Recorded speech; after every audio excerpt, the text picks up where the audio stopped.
y'all, what's up? It's your girl Sky Elise J, and I am back with another video. If you are new to my channel, welcome. Love to have you here. Over here we all about leveling up mentally, physically, and spiritually, and we all about just getting it together. Okay, we're gonna get it together over here, period. Okay, and if you are a returning subscriber, you already know what it is. Thank you so much for tuning back in. And if you have already watched some of my videos and you are not subscribed yet, what incarnation are you waiting on? Okay, subscribe to my channel, because you know you love it here. Because why is you back here if you don't love it here? Okay, so go ahead and subscribe. But without further ado, I'm not gonna beat y'all over the head too much, so let's get into today's video. So today's video, I wanted to come to y'all to give y'all a message about obedience. Okay, I had posted a TikTok basically giving my short story about how I was not obedient to God, even though God had laid everything out for me in such a perfect way. And it's just a simple fact of I just did not have faith in what was happening at the time. Okay, so when I had posted this on my TikTok, it was a lot of people commenting, you know, basically saying, you know, this reminds me of Joseph and how he got in the pit. So I'm gonna read y'all a Bible scripture. So I'm gonna start off with Genesis chapter 37 verse 3. Okay, now Israel loved Joseph more than all his children, because he was the son of his old age, and he made him a coat of many colors.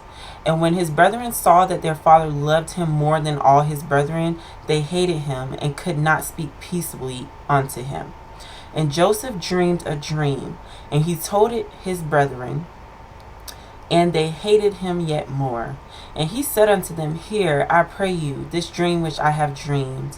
For behold, we were binding sheaves in the field, and lo, my sheaf arose, and also stood upright, and behold, your sheaves stood round about, and made obstinance to my sheep. Y'all excuse me, okay? I had an English class in a long time. And his brethren said to him, Shalt thou indeed reign over us, or shalt thou indeed have dominion over us? And they hated him yet the more for his dreams and for his words. And he dreamed yet another dream, and told it his brethren, and said, Behold, I have dreamed a dream more, and behold, the sun and the moon and the 11 stars made obstinance to me. And he told it to his father and to his brethren. And his father rebuked him and said unto him, What is this dream that thou hast dreamed? Shall I and thy mother and thy brethren indeed come to bow down ourselves to thee to earth? And his brethren envied him, but his father observed the same. And his brethren went to feed their father's flock in Shechem. And Israel said unto Joseph, Do not thy brethren feed the flock in Shechem? Come, and I will send thee unto them. So I'm going to skip down to verse 19. And they said one to another, Behold, this dreamer cometh. Come now, therefore, and let us slay him, and cast him into some pit. And we will say, Some evil beast hath devoured him. And we shall see what will become of his dreams. And Reuben heard it, and he delivered him out of their hands, and said, Let us not kill them. And Reuben said unto them, Shed no blood, but cast him into this pit that is in the wilderness, and lay no hand upon him, that he might rid him out of their hands, to deliver him to his father again. And it came to pass, when Joseph was come unto his brethren, that they stripped Joseph out of his coat of many colors that was on him. And they took him and cast him into a pit, and the pit was empty. There was no water in them. All right, y'all. So the point of me reading that scripture is because Joseph had a special ability to interpret dreams. Okay, God was sending him these dreams, and he had the ability to interpret dreams. When he spoke these dreams out loud to people he thought was close to him, his own brothers, okay, they resented him for it. They hated him for it because these dreams showed favor to Joseph and did not show favor to his brothers. So his brothers purposely casted him out into a pit, because they basically did not want his dreams to come to pass or come into fruition. Okay, so this is going to lead me into a story that I want to tell y'all about how when God is doing something great in your life, you don't need to share it in most cases, because 9 times out of 10 the people that you are sharing the story with is not going to be happy for you. They are not going to be excited for you. It's going to shine a light on what they don't have, and they're going to feel some type of way, and the enemy is going to use them to stop you from getting your blessing. So when you have something big and great going on in your life, please just keep it to yourself. Okay, so just to give y'all a little bit of background, around this time last year I was planning on moving to Houston, Texas. I was planning on moving to Houston, Texas because God told me to move to Houston, Texas. And how I knew God told me to move to Houston was because it was very heavy on my spirit. It was like a persistent whisper in my ear telling me, you should move to Houston. You should move to Houston. Go to Houston. Go to Houston. So I started doing my research, and I currently live in Virginia. Houston is halfway across the country.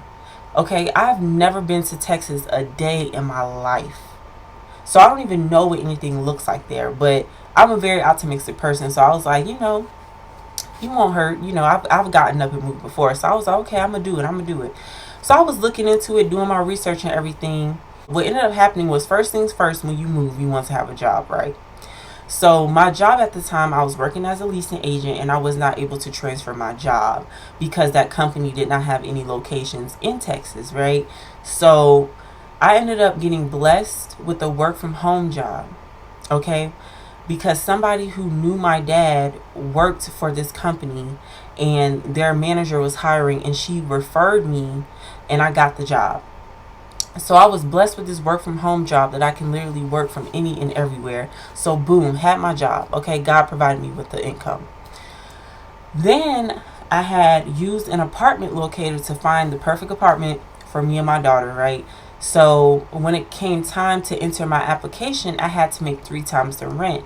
So I did not make quite 3 times the rent, right?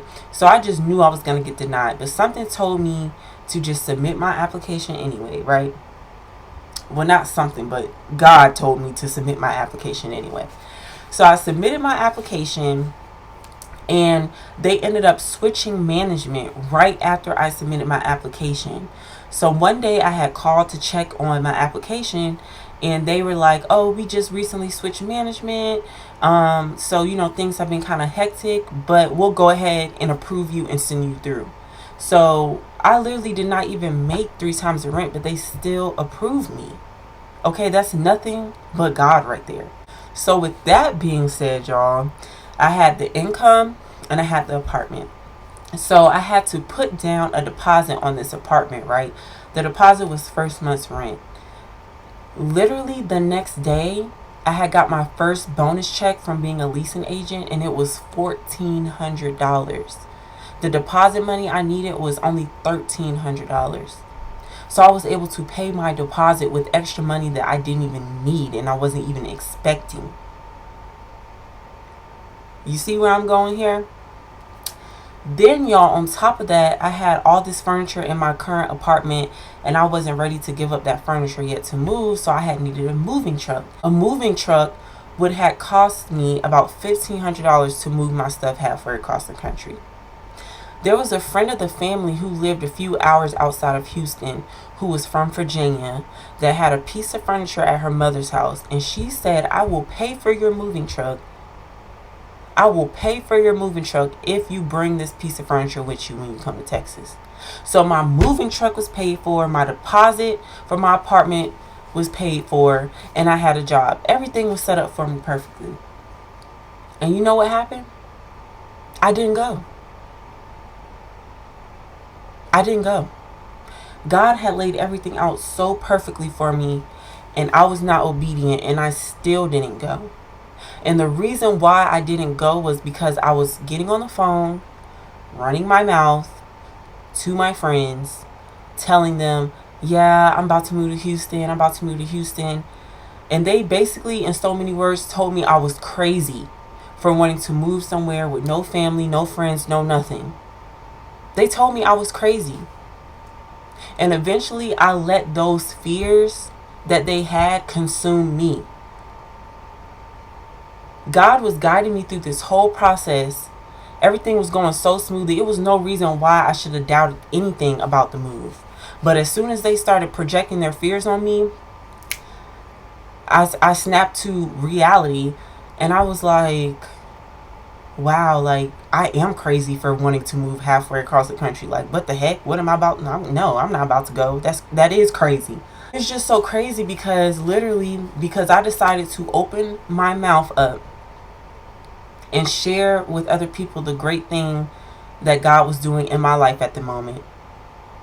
I missed out on it because I was having faith in what they were telling me instead of having faith in what God was showing me. Okay? The same way Joseph opened up his mouth to people he thought he could trust, and he ended up in a pit all alone. People thought he was dead. His own brothers did that to him because he decided to share something that wasn't meant for him to be shared at that moment. Okay? And there has been so many instances where I have not been obedient to God. And the thing about it is, when you're not obedient to God, you are stalling the promises that He has for you. You are prolonging the process.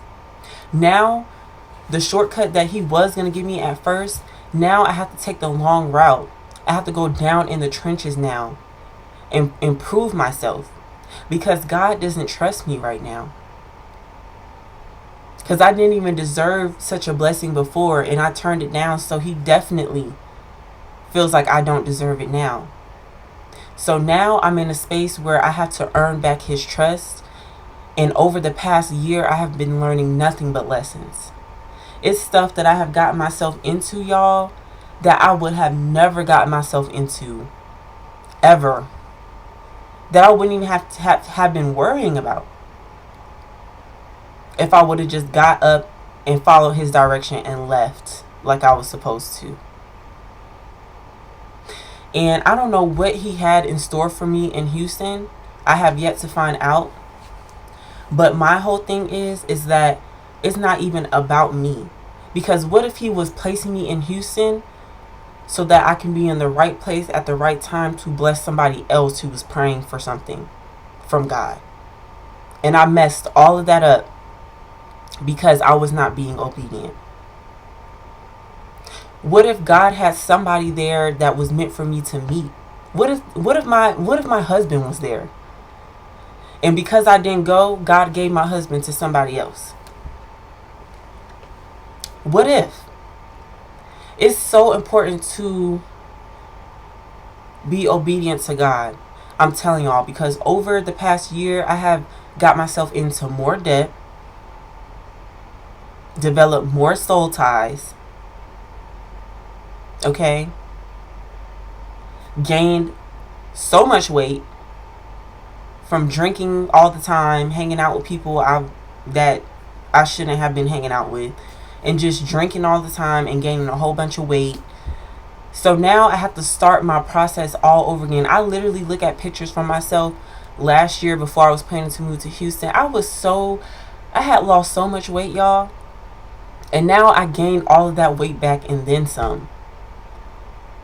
Okay, I am in more debt than I was in last year. But, I still have faith in God that, the promise is not lost. But I totally understand all the lessons that I have to learn and the journey that I have to go on now in order to get back to it. Because I literally have to show Him that I have faith and that I am trustworthy with the promise that He's planning on giving to me. So just take this testimony as a lesson to you to please have faith in what God is telling you. When God is telling you to do something, trust it. And how you know that is God is because everything will fall into place. You won't have to lie your way into getting stuff. You won't have to scheme your way into getting stuff. It will happen whether you're qualified or not. God will always make a way for you. He will always make a way for you, regardless if you're qualified or not, because he does not call the qualified, he qualifies the called. So in this season of your life, it is important to be obedient to God, because you are doing nothing but stalling what is meant for you. You're stalling the blessings that he has for you. Okay? You're not hurting anybody but yourself. So be obedient to God. Stay in prayer and keep your mouth closed and keep your blessings to yourself until things are already done. Okay, y'all? Let me be the one to tell you. So this video today was just short and sweet because I didn't want to get on here and talk to y'all too much. But if this video resonated with you, go ahead and give it a thumbs up so that other people can see it that might need to hear this testimony. All right? And go ahead and subscribe to my channel, because you know you love it here, child. You know you love it here. All right? And subscribe also, and turn your post notifications on so you can know when I post, so you can get more faith-based content like so. Okay? So thank you all so much for tuning in, and I will talk to y'all later.